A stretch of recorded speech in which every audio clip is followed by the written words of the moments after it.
الله الرحمن الرحيم الحمد لله رب العالمين والصلاة والسلام على رسول الله صلى الله عليه وسلم أما بعد السلام عليكم ورحمة الله وبركاته Inshallah. So we're in Surah Nis'a, verse number 101. Inshallah, the topic today is quite straightforward.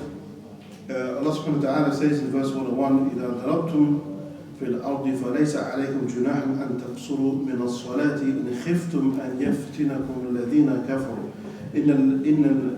إن الكافرين كانوا لكم عدوا مبينا. So in these opening verses, and then we'll take the next verse as well. In these opening verses, Allah subhanahu wa ta'ala is telling us إِذَا ضَرَبْتُمْ فِي الْأَرْضِ that if you walk on this earth, ضَرَبْتُمْ فِي الْأَرْضِ, ضَرَب literally means to stamp on this earth, meaning if you're walking or if you're traveling. Okay, so this is in reference to the travel, the person who's traveling, or some have even mentioned if they are traveling for the sake of Jihad fi sabilillah, if people are marching out to fight Jihad fi sabilillah. Allah subhanahu wa ta'ala, He says, إِذَا ضَرَبْتُمْ فِي الْأَرْضِ that if you go out on a journey or if you're going out Jihad fi sabilillah, فَلَيْسَ عَلَيْكُمْ جُنَاحٌ that there is no sin upon you, أَن تَقْصُرُوا مِنَ الصَّلَاةِ.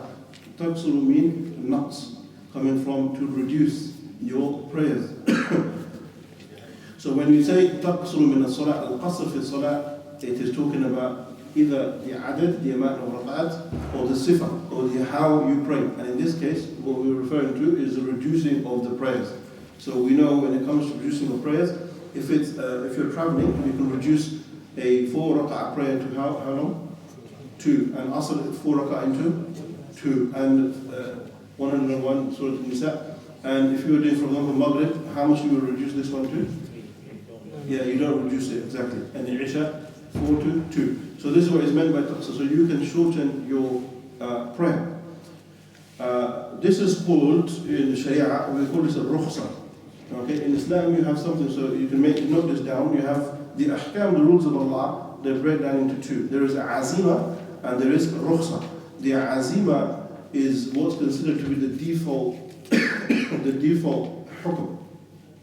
So the ahkam inside the Quran, for example, Allah tells you to pray 5 times a day. This is known as azima. Allah tells you to fast the month of Ramadan. This is known as azima. Okay, in Arabic, al-hukm al-shar'i al-thabit bi-dalil lam yu'arid dalil shar'i akhir. That it's a hukum which has been established through text, and there is no other text that opposes it. So it's a clear-cut ruling. Okay. Whereas the opposite of al-azima is rukhsa. Now what is the rukhsa? ما شرع من الأحكام لعذر خلاف حكم السابق. That it is a rule that has come about as udhr for a specific reason, where you move away from the default rule. Okay? So Allah subhanahu wa ta'ala has told you to do something, an azima, the rule, and then because of a specific reason, you're allowed to move away from that default rule. An example is, everybody is commanded, Allah has commanded everyone to pray 5 times a day. Right? Which is the azima. Now, if a sister falls into her cycle, her menstrual cycle, does she pray or she doesn't pray?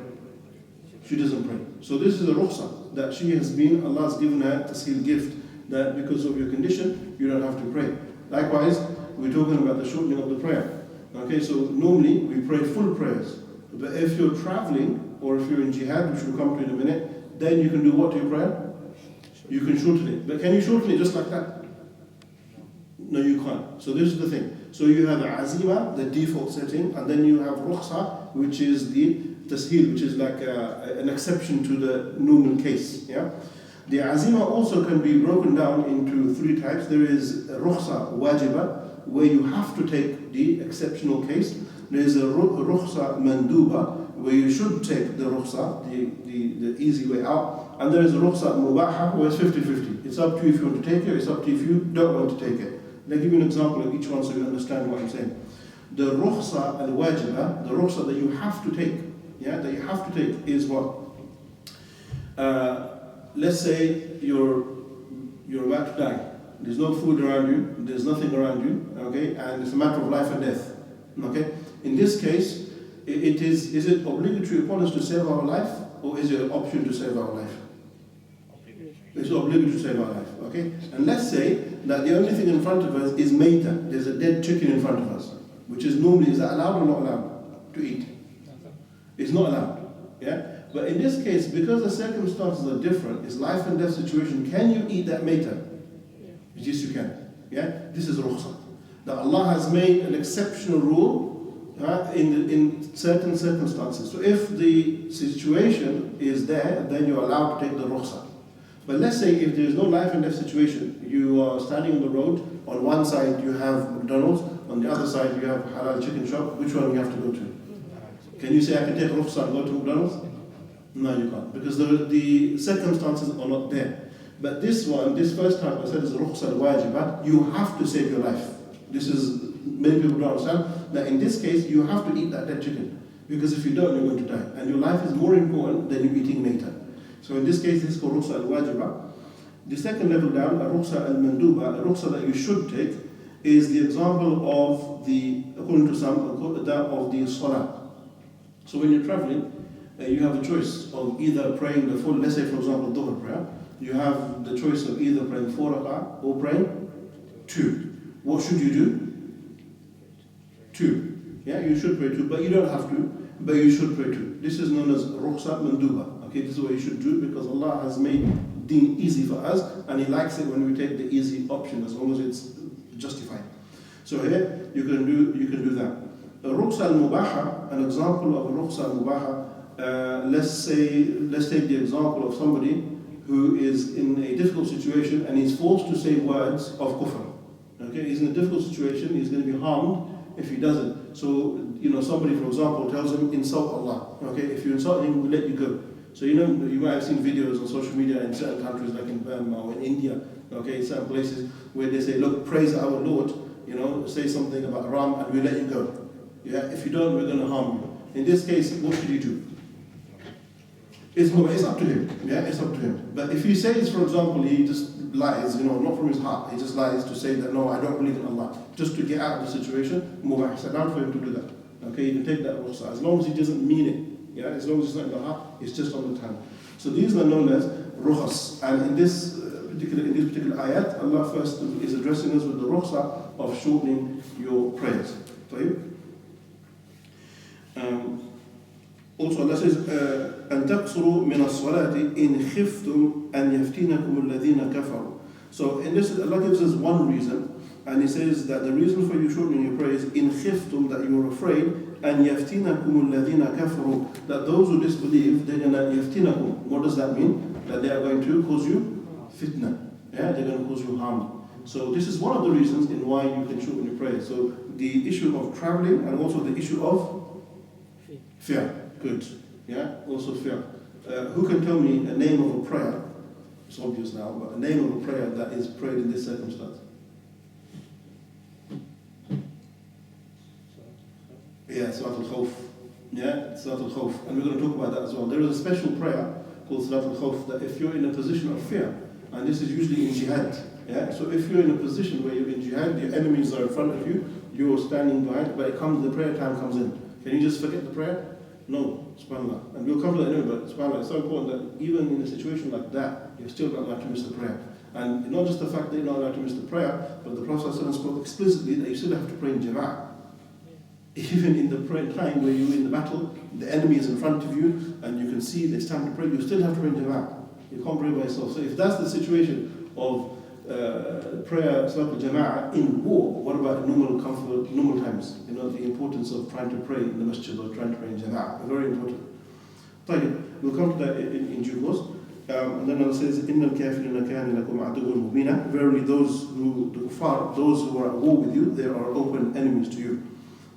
If you continue on the next page, وَإِذَا كُنْتَ فِيهِمْ فَأَقَمْتَ لَهُمُ الصَّلَاةَ فَلْتَقُمْ طَائِفَةٌ مِّنْهُمْ مَعَكَ وَلْيَأْخُذُوا أَسْلِحَتَهُمْ فَإِذَا سَجَدُوا فَلْيَكُونُوا مِنْ وَرَائِكُمْ وَلْتَأْتِ طَائِفَةٌ أُخْرَى لَمْ يُصَلُّوا فَلْيُصَلُّوا مَعَكَ وَلْيَأْخُذُوا حِذْرَهُمْ وَأَسْلِحَتَهُم. In this next verse, Allah subhanahu wa ta'ala is talking about Salat al-Khawf and how to perform Salat al-Khawf. Okay? Has anybody prayed Salat al-Khawf before? Okay, so this is something which is new. How do we pray Salat al-Khawf? Right. It's probably best demonstrated. Let's see if I can explain it.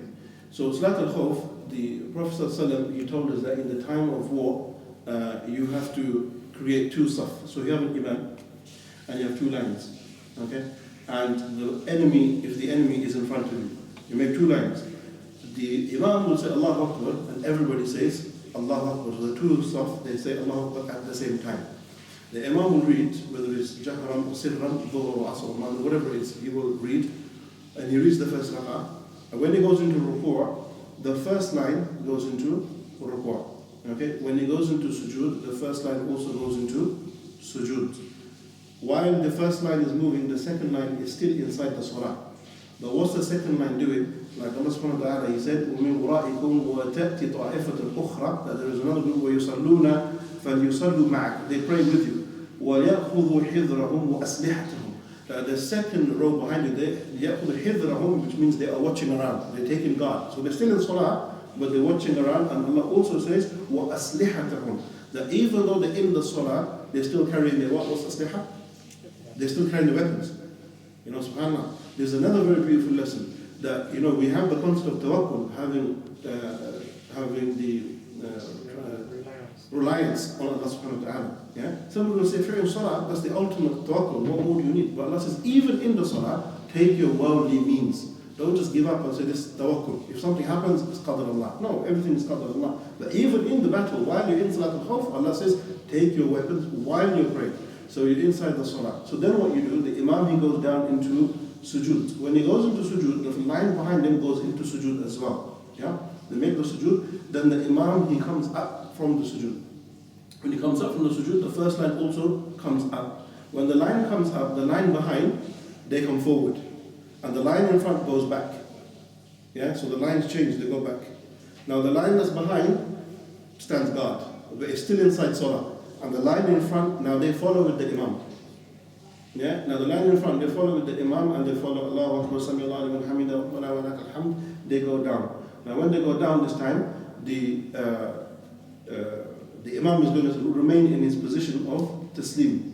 Yeah, you can see there's loads of videos. He remains in his position of taslim. When he's in the position of taslim, then the other, without saying salam, the line behind him, they continue the prayer. So then they do their own ruku' as jama'ah, they do their own ruku', their own sujood. When they go into sujood and they read the tashahhud, then the imam, he will say one salam for everyone and they will come out of the prayer. So this is known as salat al-khawf.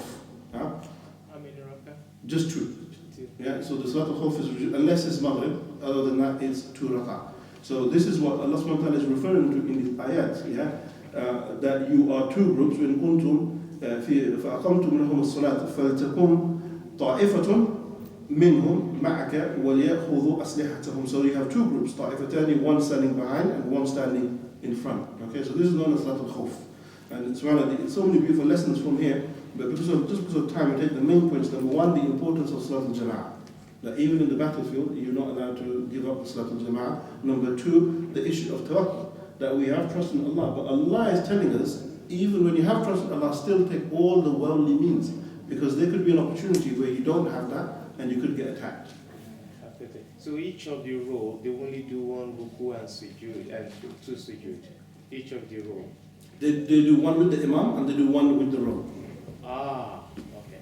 Yeah? So they do one with the imam. So the front line will do everything with the imam the first time around. Yeah. And then they complete theirs afterwards. And then the second one does their own and then they complete the other one with the imam. So when they move forward, they end up each doing 2 rak'ah. Everybody got it? Yeah? And is that okay? Alright. That's Salat al-Khawf, so if, you know, in the cases of Jihad. وَدَّ الَّذِينَ كَفَرُوا لَوْ تَغْفُلُونَ عَنْ أَسْلِحَتِكُمْ وَأَمْتِعَتِكُمْ فَيَمِيلُونَ عَلَيْكُمْ مَيْلَةٍ وَاحِدَةٍ وَلَا جُنَاحَ عَلَيْكُمْ إِنْ كَانَ بِكُمْ أَذًى مِنْ مَطَرٍ أَوْ كُنْتُمْ مَرْضَىٰ أَنْ تَضَعُوا أَسْلِحَتَكُمْ وَخُذُوا حِذْرَكُمْ إِنَّ اللَّهَ أَعَدَّ لِلْكَافِرِينَ عَذَابًا مُهِينًا. So this ayat, it continues talking about Salat al-Khawf. Okay? And then Allah subhanahu wa ta'ala says, فَإِذَا قَضَيْتُمُ الصَّلَاةَ فَاذْكُرُوا اللَّهَ قِيَامًا وَقُعُودًا وَعَلَى جُنُوبِكُمْ. So in these next few verses, Allah subhanahu wa ta'ala is talking to us about some of the reasons to why we can reduce our prayer. So he's talked about jihad, he's also talked about tijara, he's also talked about siyaha, which is traveling. But as a whole, the reasons why we shorten our prayers is one reason only, and that is because of safar. Okay, we're not talking about combining prayers. We're talking only about shortening the prayers. Okay, let's have a look at some of the sabr nuzul, some of the reasons to why these verses were revealed.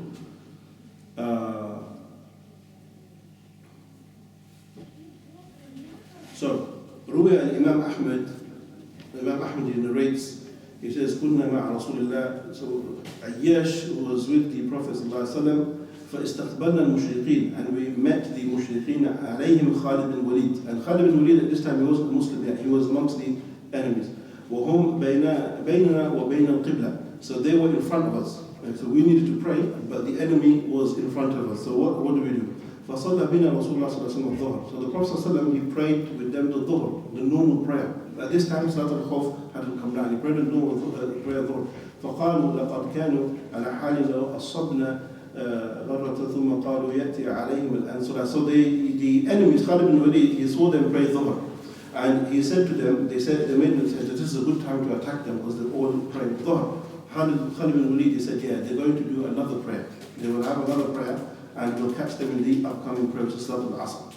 وَهِيَ أَحَبَّ إِلَيْهِمْ مِنْ أَبْنَائِهِمْ وَأَنفُسِهِمْ. And he said they will definitely pray because the prayer is more important to them than their own selves. وقال فنزل جبريل بهذه الآيات بين الظهر والعصر وإذا كنتم فيهم فأقمتم لهم الصلاة. That when Khalid bin Walid, he wasn't a Muslim yet, he had made the intention and told his people that when they're going to pray Salat al-Asr, we will attack them because they will all be in prayer and they will be off guard.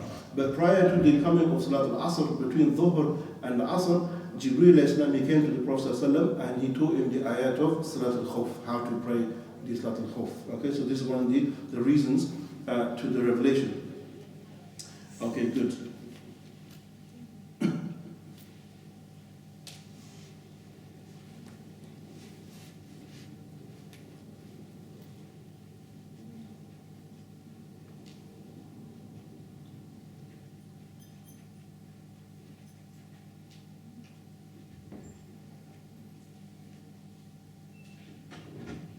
Okay, and then if we continue reading through to the ayat, in the last ayat, إِنَّا أَنزَلْنَا إِلَيْكَ الْكِتَابَ بِالْحَقِّ لِتَحْكُمَ بَيْنَ النَّاسِ بِمَا أَرَاكَ اللَّهُ وَلَا تَكُنْ لِلْخَائِنِينَ خَصِيمًا.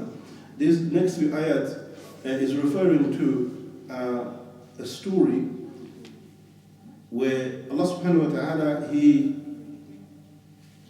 he corrected the Prophet ﷺ. Okay, the Prophet ﷺ made a judgment, and the Prophet ﷺ he made a judgment a bit too soon. And Allah subhanahu wa ta'ala in these ayat, he corrected the Prophet ﷺ's judgment. So the story behind the reason of revelation for these ayat, Ruya and Tu'ma ibn Abriq, and this is one companion, Tu'ma, Sariqa Dar'an, he stole a shield, لِقَتَادَ ibn Nu'man. He stole one of the other companions' shield. Okay? وَكَانَ دَرْعُ فِي جَرَابٍ فِيهِ دَقِيقٍ. And he put this shield in a big bag. And this bag had what inside it? Daqiq. It had flour inside it. So he's hiding this shield. فَجَعَلَ الدَّقِيقَ يَنْتَشِرْ فِي خِرْقٍ فِي الْجَرَابِ. So he covered up this whole shield with flour. حتى انتهى إلى الدار ثم خبأها عند رجل من اليهود. So this bag that he had with flour inside it, there was a little hole. So while he was stealing this shield, and he was carrying it inside this bag with the flour in it and had a hole in it, so what was happening as he was walking? The flour was coming out, so he's leaving a trail showing what's happening. Yeah? So he stole the shield with the bag, and he's taking this bag and he's moving along. Now he's thinking, where can I hide this shield? So he said, حتى انتهى إلى الدار. So he went to a house. ثم خبأها عند رجل من اليهود. Then he hid this shield inside the house of a Yehudi. فالتمست الدار عند طعمة فلم توجد عنده. So then they went looking for this shield, and they followed the trail, and the trail led them to Utbah, and they asked him, or Tu'ma, sorry, and they asked him, where is the shield? And he وحلف مالي بها علم. He said, I don't know what you're talking about, I don't have it. You can check my house, there's nothing there. So they checked him, and they didn't find anything in the house. فقال أصحابنا بلى والله لقد دخل علينا فأخذها. They said, Wallahi ya Rasulullah, that he definitely stole it. He came into our house, and our area, and he took this shield. So they swore upon it. وَطَلَبْنَا أَثَرَهُ حَتَّى. So then they continued looking for flour, wherever they could find flour, and they followed the line فَحَتَّى دَخَلَ دَارَهُ فَرَأَيْنَا أَثَرَ الدَّقِيقِ. So they saw the remnants of the flour. فَلَمَّا حَلَفَ تَرَكُوهُ وَاتَّبَعُوا أَثَرَ الدَّقِيقِ حَتَّى انتهوا إِلَى مَنْزِلِ الْيَهُودِ فَأَخَذُوهُ. That they followed the flour until they came to the house of a Jew, a Yehud. فأخذوه فقال دفعها إلى طعمة فقال قوم طعمة انطلقوا إلى رسول الله صلى الله عليه وسلم ليجادل مع أصحابنا فإنه بريء فأتوا فكلموه في ذلك فنزلت هذه الآيات. So what happened then? The people, so it wasn't Prophet, the people, they went and they found the shield in the house of this Yehud, and then they went back to the Prophet ﷺ and they narrated the story to the Prophet ﷺ. And the Prophet ﷺ initially, when he heard of the story, he took the side of Tu'ma ibn Abriq. Okay, he took his side, meaning who stole the shield was the Yehudi. Okay, but the story that Allah subhanahu wa ta'ala, he said, Inna anzalna ilayka al-kitaba bil-haqq, that we have revealed to you this book with haqq, and explaining the fact that no, the person who actually took the shield was Tu'ma, okay, who was pretending to be a Muslim. So warning the Prophet ﷺ of those hypocrites, of those people who lie. Those are the reasons for the revelation of these ayats. Okay? Alright, let's look at some of the benefits before we go into the discussion.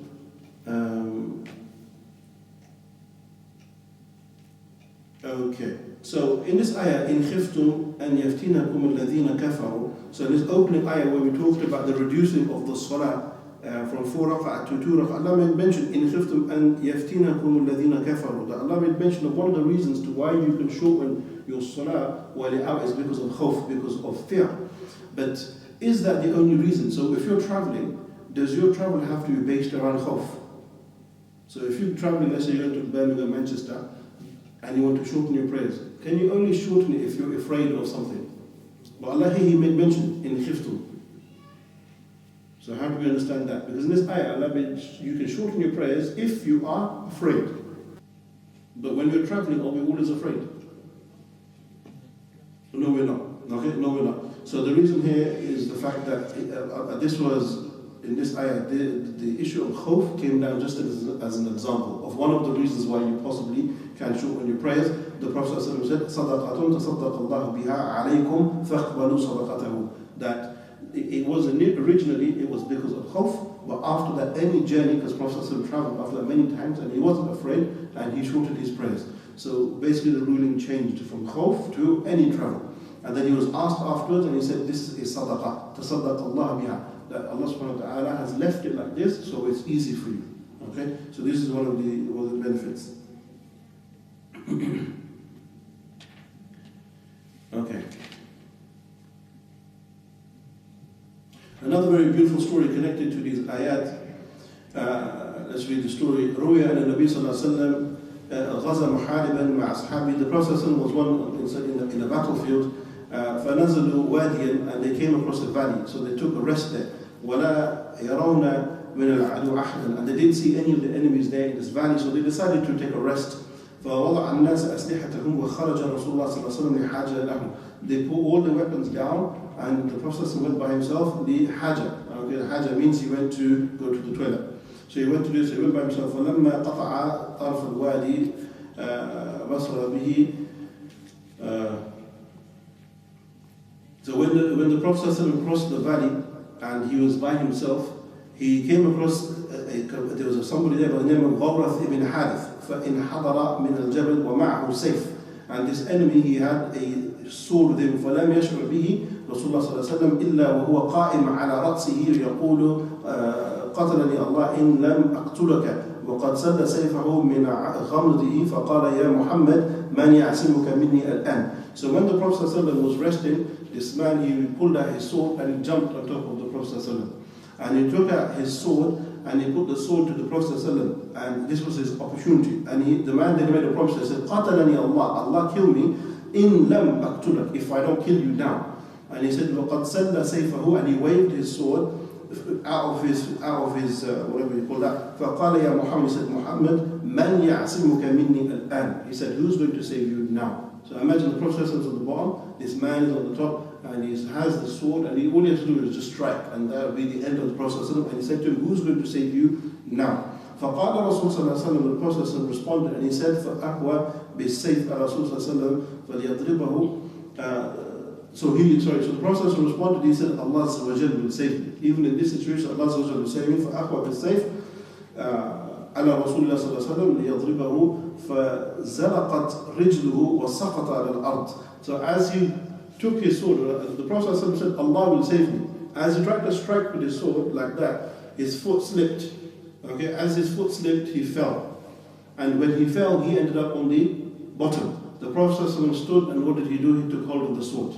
So now who's at the top and who's at the bottom? The man's at the bottom and the Prophet is on the top. Because the man's foot, it slipped. فأخذ الرسول صلى الله عليه وسلم السيف. So he took the sword. وقال من يمنعك مني الآن يا غورث. He said to him, now who's going to save you?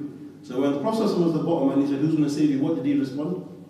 He said, Allah, because obviously he believes in Allah. But when he was at the bottom, and these are the kuffar Quraysh, and now the Prophet had the sword, he said, who is going to save you? فقال, what was his response? He said, لا أحد. No one is going to save you. Because he doesn't believe. He said, لا أحد.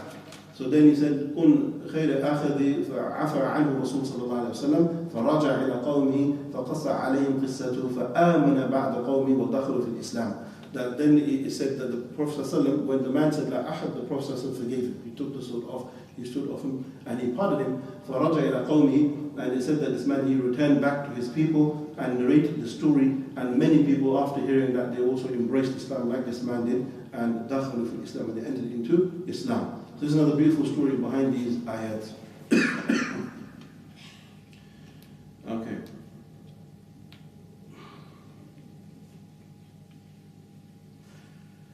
Okay, another amazing benefit we can take out of these ayat is that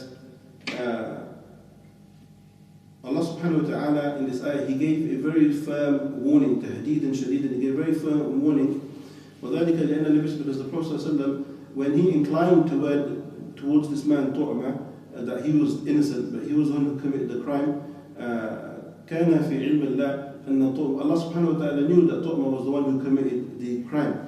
And he was a fasiq. فالله تعالى عاتب الرسول صلى الله عليه وسلم على ذلك. Allah subhanahu wa ta'ala, He told the Prophet صلى الله عليه وسلم, He told him off that you've inclined towards someone just because of Islam, but he's not really the criminal. So here another the Mufassir they say كيف حال من يعلم من الظالم. So the Prophet صلى الله عليه وسلم didn't know that he was doing something incorrect, and Allah subhanahu wa ta'ala rectified his situation. So the Mufassir says, what about those of us who know somebody is clearly zalim, he is clearly wrong, but yet we still side with him. We still take their side, even though we know 100% that this person is wrong. So there should be a lesson for us to not do that. Okay, let's have a look at some of the ahkam, some things to discuss. Qasr as-salat fi safar. Now, the first question is, when it comes to reducing the salah when we're traveling, two questions. Is it wajib? Do we have to shorten our prayers to two? Or is it a rukhsa, like we mentioned earlier, that it's a choice? Okay, you can or you can't. Okay, these are the two positions. So, first position is the position of Imam al-Shafi'i or Imam Ahmad. They said it's a rukhsa. Okay, that is up to you. If you want to shorten it, you can. If you want to pray full, you can. But it is preferred that you shorten it because Allah's made a way out for you. But you don't have to.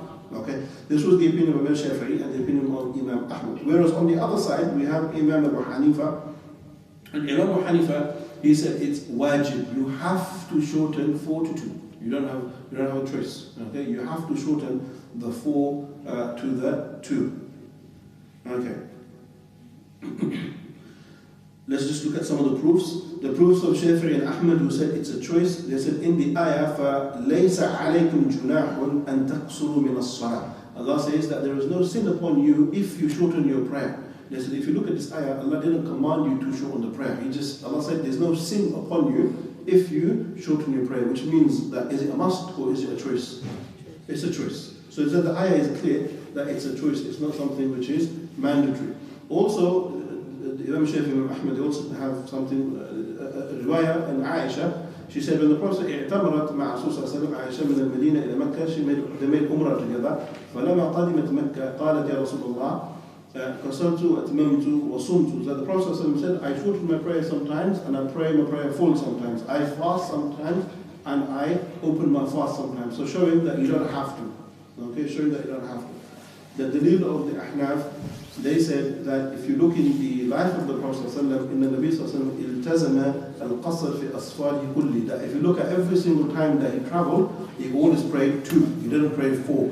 And if the Prophet ﷺ does something all the time, regularly, it means it's wajib. That's the understanding. Yeah, they said it means wajib. So if you travel, then you have to do 2, because that's what the Prophet ﷺ he did.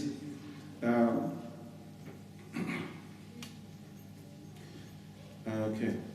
So I mean, there's much that we can go into, but in reality, if you look into the evidences, and if you were to come to any of the conclusions, whether it's whether you have to or it's a choice, the position of the majority seems to be stronger, Allahu A'lam, but that it's not obligatory, but it's a choice. It's recommended. Okay, it's something which is recommended, not something which is mandatory.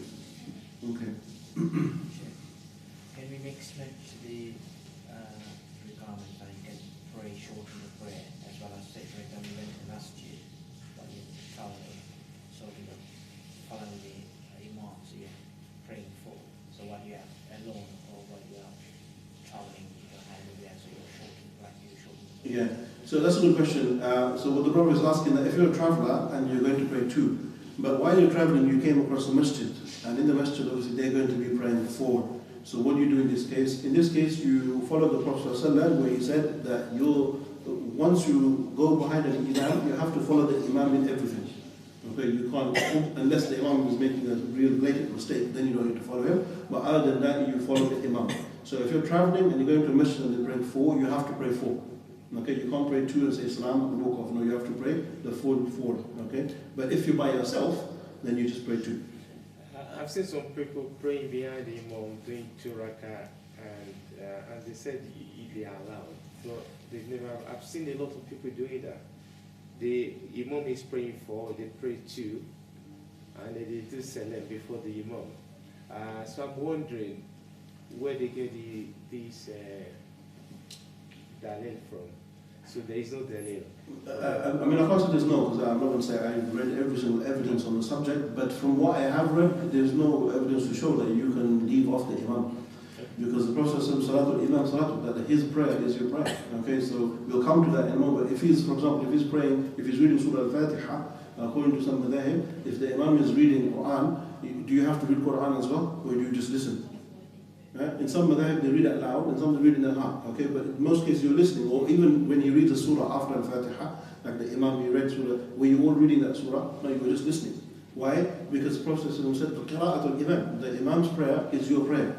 Yeah, so he is filling in for your gap. So if he's reading 4, you have to read 4. طيب?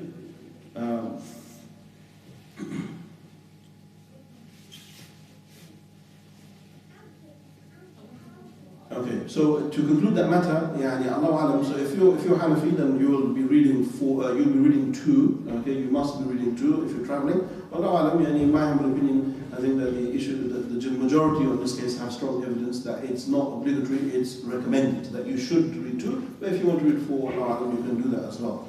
Next question, discussion. السفر الذي يبيح قصر الصلاة. What kind of journey permits you to take this rukhsah, this exception to the rule? So how many types of journeys are there? There are 2 types of journeys.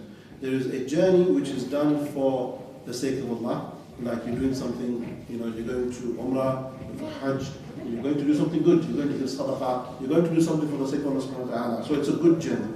Or there's a safar al-ma'siyah, so you're going to commit a sin. Yeah, so you want to, I'm just giving an example, you want to go rob a bank in Birmingham, so you're jumping on the train and you're getting ready to rob this bank. Now can you say, oh subhanAllah, Dhuhr is coming now, so I'm going to read 2. This is, or somebody, I'll give you a real example, because no one's going to rob a bank. Let's say somebody's going to see his girlfriend in Leicester. Okay, so he's on his journey driving to go see his girlfriend, and he says, oh, it's time to pray now. So I'm going to, Allah said, I can reduce 4 to 2. Can you reduce it to 2? Okay, this is a good question. So here, the fuqaha, they differed. اختلف الفقهاء في سفر الذي يبيح قصر الصلاة. قال مالك كل سفر مباح يجوز فيه قصر الصلاة. So Imam Shafi'i and Imam Ahmed, they said no, you can only reduce the salah if you're going on a safar which is mubah, a permissible journey, as long as you're not doing something haram. So it doesn't necessarily have to be Umrah or Hajj, but let's say you're doing a business deal, yeah, you can reduce the prayer. You're going to see your second wife, you can go reduce your prayer. Anything which is mubah, which is permissible, you can reduce your prayer. But they said if you're going to do something haram, you can't reduce your prayer. Why? Because they said that this is a rukhsa. And a rukhsa means Allah has made things easy for you, it's a gift. Remember we said it's a sadaqah. So how can you take sadaqah on one hand and then commit sin on the other hand? They said no, it doesn't work like that. So you can't. But Imam Malik on the other hand, he differed. Imam Hanifa, sorry, he differed. And he said, يكفي مطلق السفر سواء كان مباحا أو محظورا. Imam Hanifa, he said that in the ayat where Allah is talking about reducing the rak'ah from 4 to 2, he didn't put any conditions. He left it open. So therefore we shouldn't put conditions and we leave it open. Obviously he is saying that don't commit the sin. Yeah? Don't go see your girlfriend in Leicester. He is saying don't do that. But at the same time he said if you are, you can still reduce it because there's no dalil, clear dalil to say that you can't. Okay? Whereas Imam Hanifa and Imam Shafi'i, they did qiyas. They said look, in all the positions, when we look at where Allah has said you can reduce your prayer, in jihad, in hajj, in umrah, in talab al-ilm, in business, they're all good things. Yeah? So therefore the opposite applies, that then you can't shorten it on bad things. Yeah? So that was the position of Imam Shafi'i. And I think really common sense, if you're that fearful of Allah, of whether it's rukhsa or azima, or on the other hand you're going to commit sin, it doesn't make sense. Something wrong with you upstairs. Okay? طيب. The next question, ما هو مقدار السفر الذي تقصر فيه الصلاة? Now we've discussed this before, let's see if you can remember. When do you become a traveler? Okay, at what point do you become a traveler? So, 3 opinions. Number 1, so put your hand up, yeah. Very good. So when you hit a certain amount of distance, yeah, remember the distance. So what is the different distance? So the first thing is ذهب الشافعي والحنابلة والمالكي. The majority of the fuqaha, they said when you hit 48 miles, which is equivalent to, I think, 83 kilometers. Yeah. So if you travel a distance of 83, then you are considered to be a traveler, which is based on a hadith of the Prophet said that safar yawmayn, 2 days worth of travel makes you a traveler, which is, they said, 83 kilometers. The Ahnaf, on the other hand, they said no, it's 3 days worth of traveling, so they said it's 125 kilometers. Yeah, if you want to reduce your salah, it's 125 kilometers. So what's the distance from here to Birmingham? It's 100. I think it's 100. 100 miles. It's around 100 miles.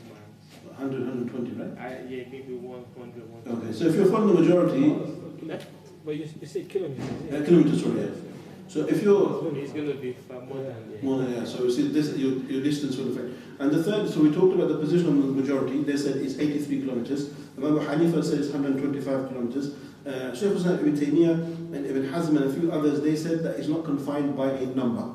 Yeah, they said that we can't judge whether it's, because there's no clear evidence to say that it's a number. This is one of the most disputed discussions in the Sharia, and that is the traveler.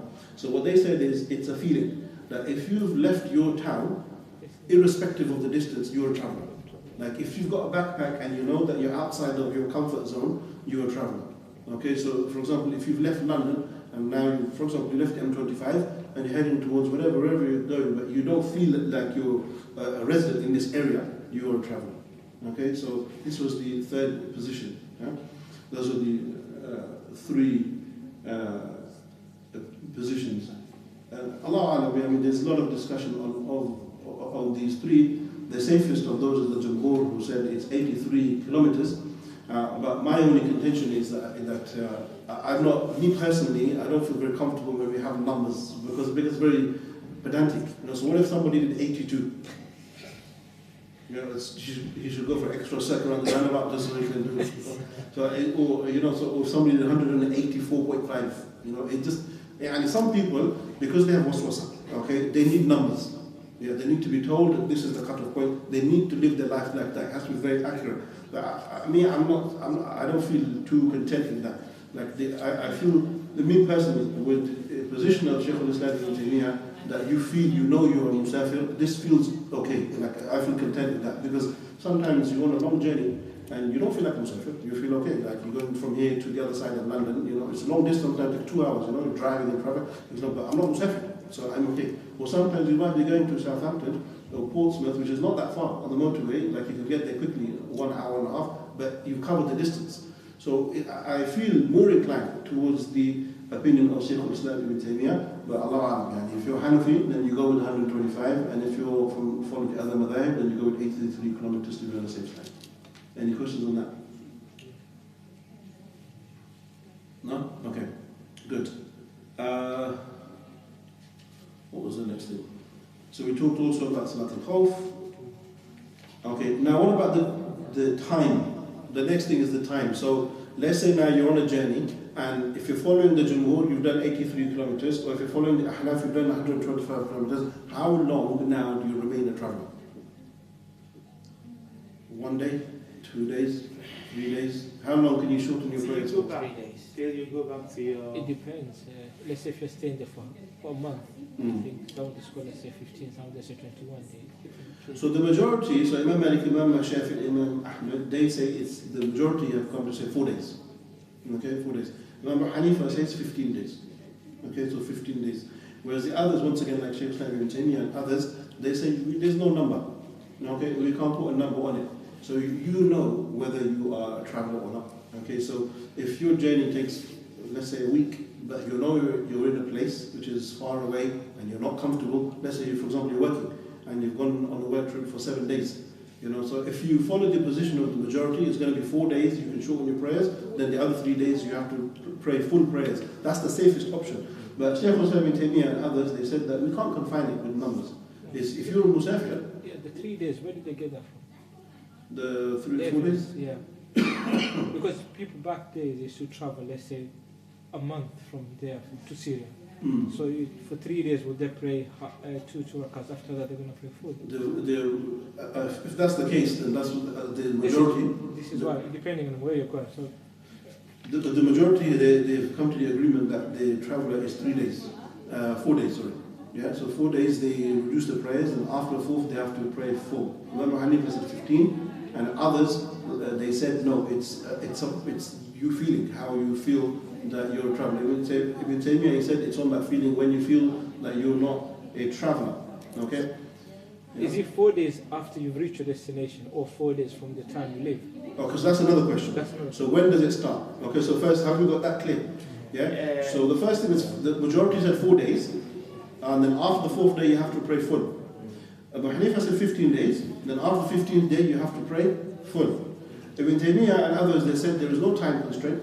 Is you know when you are a traveler and when your journey has finished. Yeah? So what about you guys, students that go to universities? They have their residence in London and they go to university maybe in Leicester. So if he's traveling forth and back every weekend, does he have to make one his base and decide? Because if he's traveling every weekend. I'll answer that question. Okay. Let me first answer that one. So we said, at what point do you become a Musafir? So if I'm going to go on a journey now, let's say I'm going to go to Manchester. Okay, so Manchester will fit all the madhahib. We're all going to Manchester far away. So we're going to Manchester. At what point do I become a Musafir? Some people have said the very fact that I make a niyyah, the intention of Musafir, from that point on until I get to Manchester, I am a Musafir. Okay? But the majority said no. It's when you leave the grounds of your city.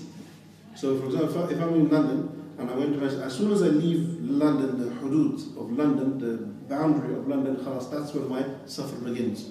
So let's say that the boundary is the M25. So once I've left the M25, I jumped onto M40, is it?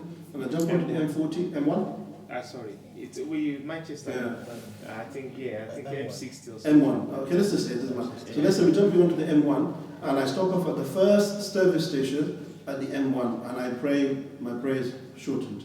No problem. Okay, I'm a traveler. So the overwhelming majority is when you left your town, your city. So 4 days starts from there. Yeah, your 4 days starts from They there. were going back again now. Back in the day, the travel wasn't like now. You used to travel for a month. So if we say 4 days, someone is traveling from Makkah to Syria, which will take almost a month. That's the journey. So if you do for 4 days, you haven't reached your destination yet. Yeah, haven't reached your destination. That's true. That's a good question. You can follow the other shape that say there is no time frame. That's before that time as well. Because you have to go back in time to see how this happens. Yeah. As I said, I think what Ibn Taymiyyah says, as long as you're in a journey, this is It makes sense. But they also, I mean, the majority agreed on the 4 days. So that's also something. Yeah, but I think they're looking at travel Medina to Makkah. That's the journey. That's the journey, the Prophet used to make. But there is journey people used to make to Syria and Yemen, which was the same, a long journey. Yeah, it's true. It's true. The university student. University. Okay, so we've answered when you become a Musafir as well. Likewise, when you return as well. So when does your safar end? Okay, well, the answer to that is the same. Once you've entered into your city again. So if you're coming down the M1 and you're approaching M25, then before you get to the M25, you can stop off and pray Qasr. But once you enter into the M25, you enter into London, khalas, you're no longer a traveler, you're considered muqim. You have to pray full. No, what I'm trying to say. No, I'm going to come to that, but did you understand that? So how it starts and how it finishes. Now here, Brother Said is asking, what if you're a student and you have a house in London and you have another house in Manchester, you're studying in the University of Manchester, so in this case, are you Musafir if you're there? No, in this case, you've got 2 places of residence. So when you're in both areas, you're muqim, because you've got 2 places of residence. It's like a man who's got 2 wives. He's got one in Coventry and one in Wales.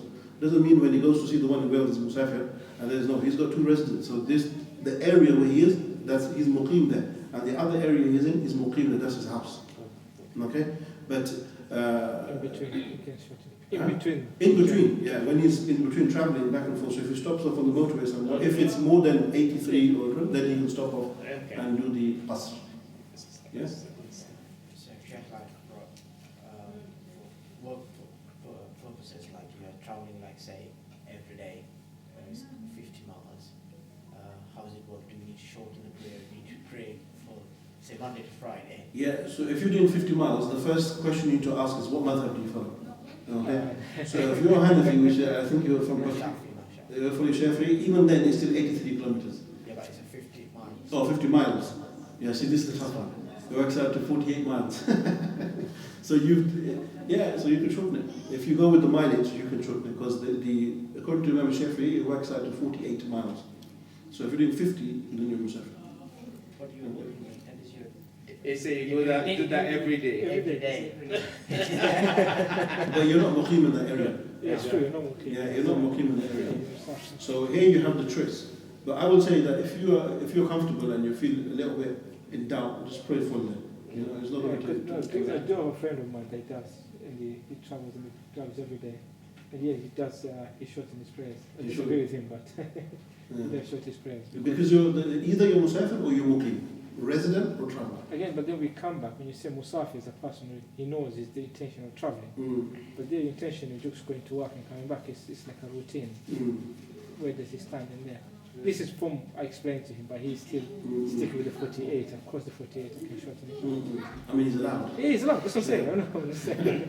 But I just think it comes to the intention that if I'm traveling, so if you're traveling, you come out of the city then. There was another brother as well. He does the same thing. He travels a lot, and he because the Musafir, he doesn't even have to pray Jummah. Yeah. The Jummah is not obligatory upon the Musafir. So when he would say on a Friday when I travel, he said sometimes I pray Jummah and sometimes I don't because it's up to me. I'm a traveler. But yeah, it's true. Yeah, you can. But at the same time, what you would say here is, why would you want to give up so much ajr? It's not hard. It's not that difficult. Well, I thought it's lazy. If you, I mean, you're taking the rukhsa, you're not going to get sin for it. No problem. I understand that. But at the same time, you're always there. You know, like do something. Well, I thought if you miss your Jummah 3 times, it's a sin. That's upon the person. If it is consecutively. Yeah, but upon the person that is obligatory upon, because the Musafir is not obliged to pray Jummah. Okay, so it wouldn't apply to him. Yeah. But at the same time, if you work, pray Jummah in his life. yeah, if your work means you're traveling all the time, you'll never pray Jummah. So this is going to be dangerous for your heart. So you don't want to do that. Yeah. Was there any other questions? I just have a similar question. Yeah, fine. That one is something that comes all the time. I do travel to Europe, driving a coach. I drive normally goes like 4 days in and out, and then mostly 2 days or 3 days in London. I go regularly to the hotel. regular structure. That I know I'm gonna go there. But sometimes you know you're gonna be there before the salat comes, and then you can pray there. Sometimes it's risky. You just know you're not gonna make it. Am I still qualified as a traveler? Sometimes I go 3 months continuously. You're in Europe for 3 months? Yeah. No, 3 months, like from London to Amsterdam, coming back again next day. Then again goes back, coming back again for 4 days. Then 3 days rest. And then 4 days again, in and out. Yeah, it's fine.